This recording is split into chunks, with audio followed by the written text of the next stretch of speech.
Hi everybody, it's Becky from Farm Girl with another Canva tip, and this one is something that you might skip over, but in the end it will save you time and help your memory.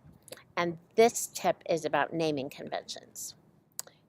Canva has a search bar right here, and I hope you know, that if you type anything like, for instance, Instagram, it shows you the blank Instagram post and Instagram story templates, and then it will show you anything that you have named Instagram. And you can tell by looking at this that the ones I have named Instagram do not give me much of a clue as to what they are. So I was spending a lot of time looking for things I had created in the past. So I decided I was going to apply computer naming conventions that I've known about for years, but just had not applied them to Canva.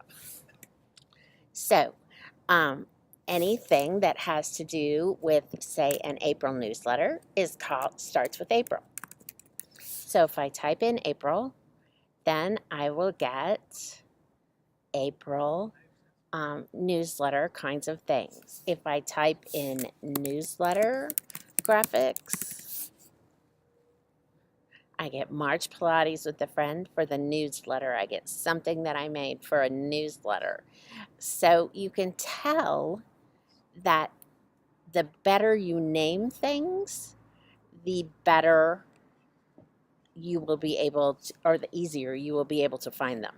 See, look at this. Copy of February newsletter. That was obviously me copying something to a different size twice, and February newsletter was the name of the first thing.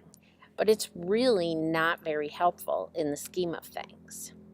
So if I go into that to rename it,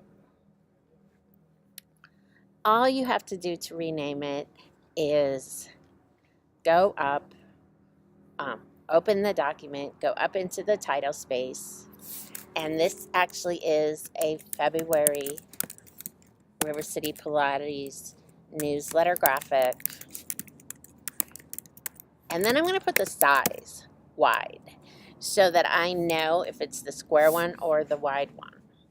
Then there is a save button over here. Canva always saves by itself, but just to be sure, I'll save it. And then, oh, it says it's not saved yet. So we'll just take a minute. I'll change it saved. So we will go out.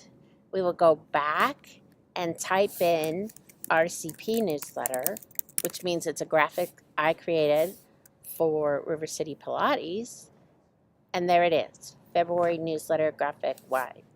Now, I just figured out after I did that with you all watching that that wasn't a February graphic. It had a shamrock. It was probably a March graphic.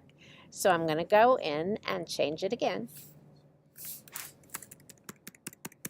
And obviously, if I would have done this the first time, life would be a lot easier, but I didn't.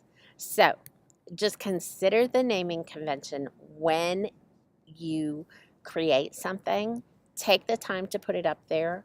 It'll make easier to find in Canva. It'll also make it easier to find on your computer if you're searching for a graphic that you know you created a month or two ago. So have a great day. Hope you enjoyed this Canva tip,